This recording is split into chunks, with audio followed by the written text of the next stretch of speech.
All right, just kind of looking back at the game, what a great win for our program. That was a tough, very talented FIU team that we played. Their skilled players were phenomenal, and I thought it was the first time that we went into a game and it was a close game and we finished it. We talked about all last year, all the gut-wrenching losses that we had, all the games that we didn't finish. I know we have a lot of fight in our team. And we're going to show up every single week and fight, but finally we put it together to finish as a team. And I thought it was a great team effort, because that was a quality opponent. It was a long travel, a lot of distractions, and just to work through that game, I thought, the offense came out, clicking early. Went through some injuries again up front a little bit, and we're moving people around, but overall, we're still a little bit inconsistent at times. We're playing in too many third and longs on the offensive side of the ball, which is difficult to convert at times. And I think you guys see it too, is when we get the rhythm of the drive going, we can move it pretty efficiently down the field. But we're just inconsistent with a lot of our first and second down calls, and it's hard for us to overcome that at times. And I think that the more we get healthy, the better we're going to be, moving forward.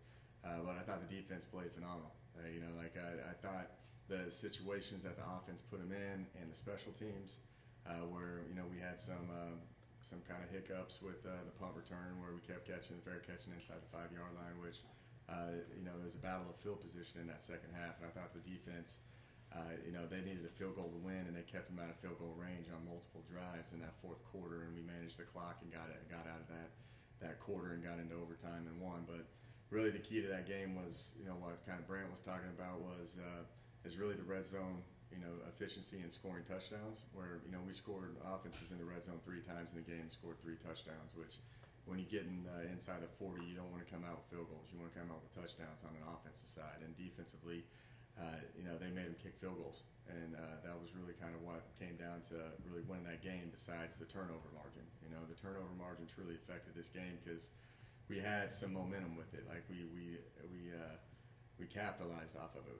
2 of those fumbles that occurred where we scored touchdowns on. You'd like to do something with that first one, but the last 2 we ended up capitalizing on the momentum of the turnover. And it was just it was pleasing to me, because you guys have heard me in here talk about complementary football and momentum swings and playing off each other, and that's what won the game. We finished it out. It wasn't the prettiest game, it wasn't the cleanest game, but those kids found a way to win. And there's a great demeanor and look in their eye. A lot of optimism, a lot of belief that we're going to win this game, and just proud of how they handled it. Just to see the emotion of running on the field and celebrating, and the locker room was absolutely on fire, and it just makes a 3-hour flight home so much better when you've got a W. And we still got a lot to work on, a lot to improve. And the message this week is to get right back at it, and that's how it is every single week. And we've got to continue to get better. We got to be playing our best ball at the end of this year and correct our mistakes. And the film doesn't lie. If you're getting exposed on certain areas of your game, we need to correct it and fix it, or we got to find someone else. And these kids are responding. They had a good practice today, and looking forward to a Wednesday practice, and then getting back here versus a great Incarnate Word team who. I know their head coach well. He has done a really good job at Incarnate Word, and they're now one of the top FCS teams out there. Their quarterback's really good. He won the Jerry Rice Award last year. They like to throw it around. They're 70% pass. In the 5 games that the breakdowns, and they do a lot of good things on offense, and they play extremely hard on defense and special teams. And this is a team that made it to the FCS playoffs, I believe 2 years ago.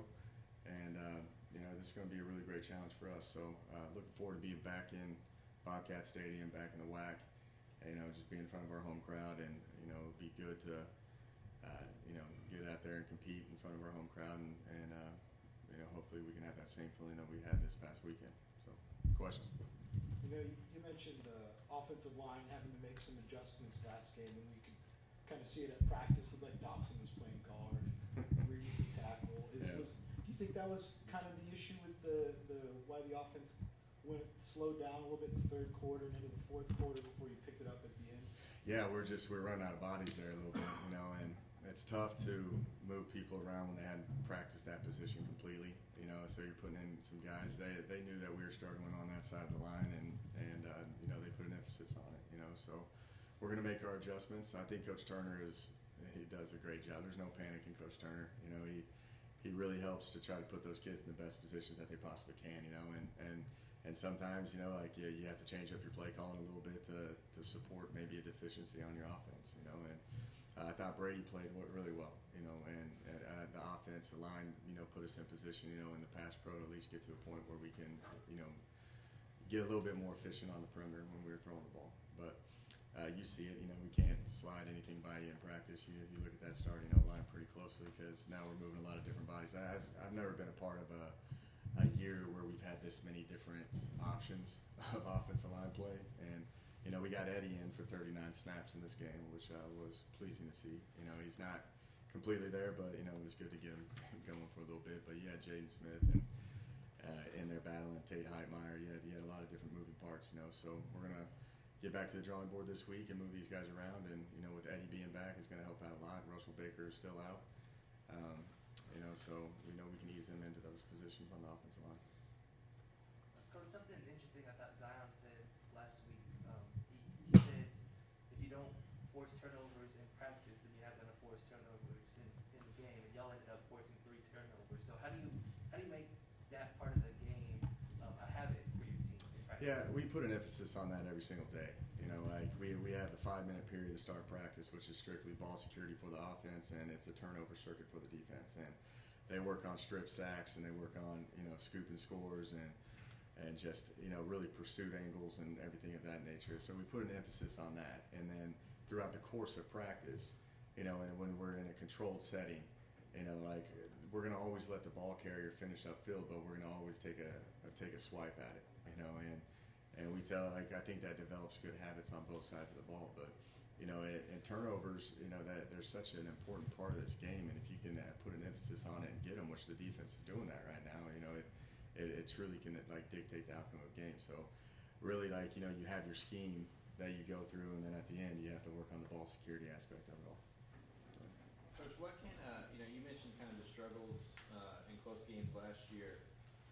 Closing out this game, kind of coming back in the fourth quarter and then closing out overtime, what can that do for this program in terms of instilling belief and confidence? Yeah, it's the belief right there. Like I'm telling you this, just to come away with a win, and I'm just telling you how they handled themselves. You know, like we've had 2 games that a lot of people could point the finger during the game. You know, like the offense is struggling in the third quarter. You know, the defense could easily point the finger at the offense. You know, and we had that in 2019, a little bit in 2020, and we put an emphasis on that you just worry about things you control and you do your job. And I love how this team acts, where, you know, the defense knew that the offense was struggling, and they would, you know, make it 3 and out, and they would be in the offense, the huddle, encouraging them and ready, like, you know, getting them ready to roll. And then if we 3 and outed on offense, they went right back out and did their job, you know. And I think the culture of the team is they're bought into each other. And then when you start to win games, it escalates that so much more. And this group of guys truly like each other, and they understand that it's a game of imperfection, and you gotta work your way through adversity together. And that's what they're doing. And then it actually paid off, and you actually saw it happen. And then, like, you know, we talk about it, you know, on Sunday in here, and they understand it, and they get it, and they go right back out there to work. And hopefully you can just keep building off of that, and you keep stacking those days and stacking the games. As a coach, could you kind of feel that going into the season, or did you need to see something like on Saturday to kind of, No, solidify that? and I saw that going into the season. You know, we spend a lot of time on just culture talks, team talks, getting to know each other, just, you know, just all the kind of the cultural foundation. You know, we do talks all the time. Fall camp, you know, we have kids speaking to the team, coaches speaking to the team, I'm speaking to the team all the time. We have guest speakers. We just work on that the entire time, and I knew that, like, and we put such a big emphasis on it. It's contagious. You know, everybody else falls into it, and because we stress the importance of continuity and not pointing the finger and understanding that this is a team game and we're going to need each other at some point. You know, regardless it's a game throughout the season, or, you know, we need to lean on each other. You know, 3 turnovers for your defense, but were there some areas that you wish that you guys did better in? Is there something that you saw that you any corrections you saw from the defense? Yeah, that's a pretty good. It's a talented team. I I'm telling you, FIU is. Like their DBs had played together for a long time, solid across the board.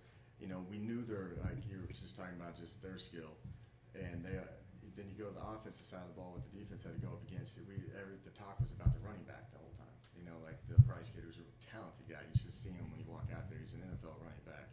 You know, the two backups are extremely good too. As you can see, that number 8, their third team, is one of the better kick returners in the league, and really, you know, in college football.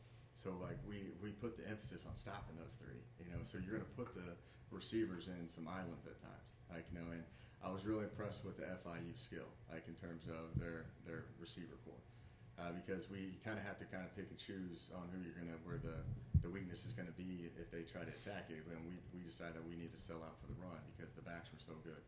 And once we were having a lot of success with that, they started taking all those shots down the field, you know. And we've got to be better in the corrections on when to bump man them and when to press man them, and just kind of mix up that leverage on the perimeter and help those guys out a lot. Because I don't know if you saw that in the third quarter, they just started throwing bombs, and we would get PI after PI, or like they get a completion, and you know that's what we have to get better at, to make sure that we can test it. We're a lot better than what we were last year at it. Still, we got to get some improvement for that, but for the most part, I thought the defense worked their way through that. They started helping some guys out at times on the perimeter, then the run game started hitting for him a little bit, and then he had to go back. So then it kind of turned into a guessing game, where if we believe that they're going to run the ball, sell out for the run, and leave an island for the receiver DB. So we just got to keep working on that kind of mixture of stuff. You know, if you get to the point where you're winning those one-on-one battles and those type of one-on-one situations on the perimeter, then you could have a really good game defensively the way they play. But that's what we got to correct and get better at. Is that the focal point, Coach, for this week, knowing that UIW is, they said 70% passing? Yeah, they're really good on offense. They've been doing it for a while. They've got skill. They've coached it. They rep it. They know the scheme. There's a lot of variety. They're going to spread you from sideline to sideline. They're going to take any cheap yards that they possibly can. They're all about space. They're trying to get the ball in space. They're going to try to get into those one-on-one tackles. And we have to be on top of our game, and we have to have complete focus for this game, because we're going to be expecting trickery and fake kicks and onside kicks. They have nothing to lose in this game, and we got to be prepared for it and be ready for it. And it's going to be an extremely great challenge for us. Coach, I was wondering if you could kind of explain your philosophy on receiving punts that go inside the 10-yard line, because it felt like a lot of times, the returner just called for a fair catch in that spot rather than letting the ball bounce and seeing where it ends up. Yeah, that's you live and learn with that. You got a rookie punt returner back there, and you put him at the 8-yard line and you tell him not to back up. And he backed up 3 times in the game. And we're in a moment we didn't want to put in any other punt returner because he was at least catching the ball. That was the point. But you got to make better decisions. The last one, he didn't back up. He ended up faking a catch somewhere else, and it rolled into the end zone. We got a touchback on that. But yeah, it's a rookie mistake. We've addressed it. We're going to keep moving people around back there. It's tough to put a guy in that position that hadn't been really catching them all game. So we're going to open the position back up, and we're going to put more guys back out there, and we're going to just keep working our way through it. But you got to have your feet on it. Your heels are at 8 yards, and you don't back up ever on those. You talked about culture a little bit. How easier is that to build this year than maybe it was last year, with just how everything was kind of restricted? Yeah, and just weird. that was a bizarre year last year, and we brought in around 65 to 70 new players. I always say around 65, and when you have COVID hit, it's tough to actually have team camaraderie and culture talks, because you can never get them in the same room together, and you don't get the same effect on Zoom calls. There's not that personal relationship and the connection that you have when you're talking in person to the guys.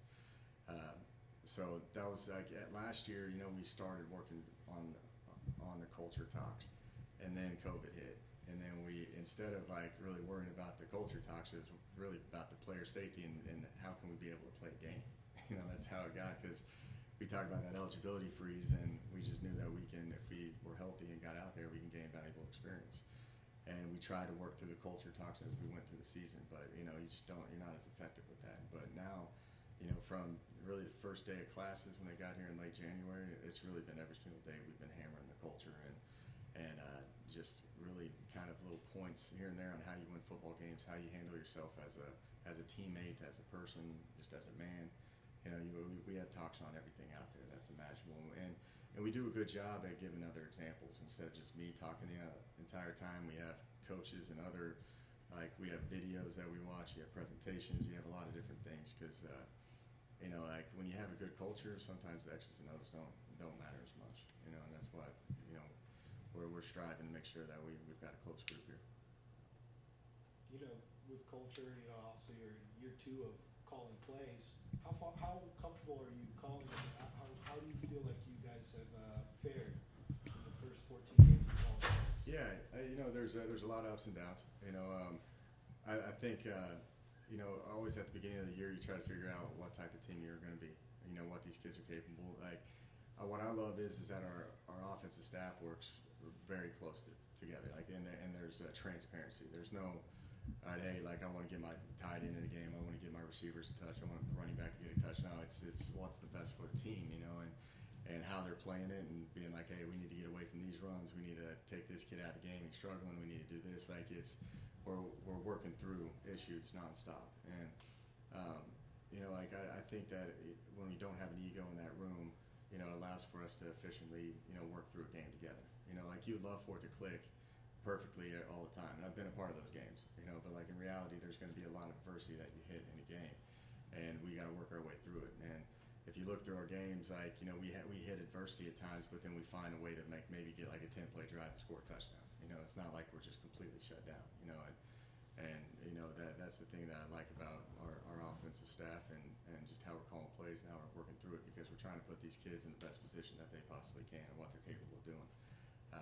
And which gets tough when you got injuries, you have COVID, you got a lot of moving parts, but you know, you just got to work your way through it together, and I think our kids understand that, and they're doing a good job at it. I feel like Brady's getting more comfortable with you calling him, and y'all Yeah. are getting a little more symbiotic. Brady's good. You know, he played really well this past game. You know, and in terms of what, you know, we had drop balls, we had some missed protection stuff, we had like missed routes, like the receivers are going to some wrong depths at times, and he's not pointing fingers at it. You know, you know, he missed a post that he wish he had back. You know, the JB, which is going to happen when you take shots. But he took care of the ball this week. You know, he made unbelievable plays on his feet. He rushed for 73 yards. He netted 53 with 20 yards, minus 20 yards of sacks. But, you know, he managed the game. He ran. He converted some third downs on some scrambles to Tweeter. And also just like on those QB draws and everything, he did a pretty good job of competing, you know. We just got to do a better job at getting him in better situations with, you know, some more variety when we start like losing some offensive linemen, and you know, we have to try and change our kind of personality a little bit based off of what we got out there on the field. So, but You mentioned right on. Tweeter, and he was Offensive Player of the Week. Didn't have a ton of stats, but what did he? You mentioned the first downs. What did he do that we didn't see? Man, he blocks. Like I'm saying, he is a selfless kid. Like he fights extremely hard. Like, you know, he's the guy that he's the only guy I've probably ever coached in the history of receivers. This is probably anywhere in the world probably, that when you have a play call and it's like a shot play and he knows that it's not for him, but he's actually in that position, he'll like actually switch position with another guy so he doesn't be the primary target, and he'll be like the guy that pulls the safety out. You know what I mean? Like it's like all receivers want the ball. They all think they're open every single play. They're like, you know, like how it is. Like Tweeter is like realistic with everything that he does. Like he's like, all right, hey, like this side's blocking and this side's going to be an RPO. Well, I want to go to the blocking side because it's going to get maybe Donovan Moore a chance to catch it and run with it. You know, like, and that's the thing I love about him. And he scrambles. Like when Brady extends it, he works in the grass. He finds it. He makes the clutch plays at times. He's blocking. He's selfless. He doesn't tap out on any special teams. You know, like he'll play 50 to 70 plays of offense, and then go down there and run like 20 plays of special teams.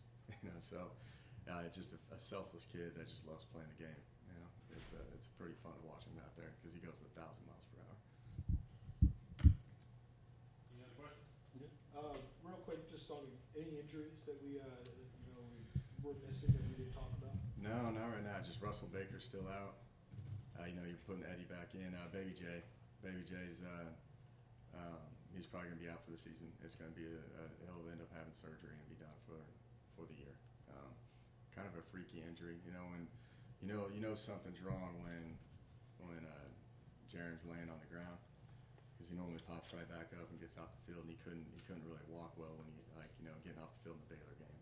You know, we were hoping that it wasn't anything serious, but you know, he's going to be out for the entire season now. He'll probably end up having surgery soon, and we'll go from there. But unfortunate for that kid, you know, especially early in the season. But you know, he'll be back. He's a tough kid. What about some of the D linemen like Shipton? And, Shipton will be Sears? back. Yeah, Shipton's back. Sears is on scout team right now. But yeah, Shipton's good. He was in COVID protocol last week, but he'll be back for this game. I don't think there's any more. Yeah. I can't think of.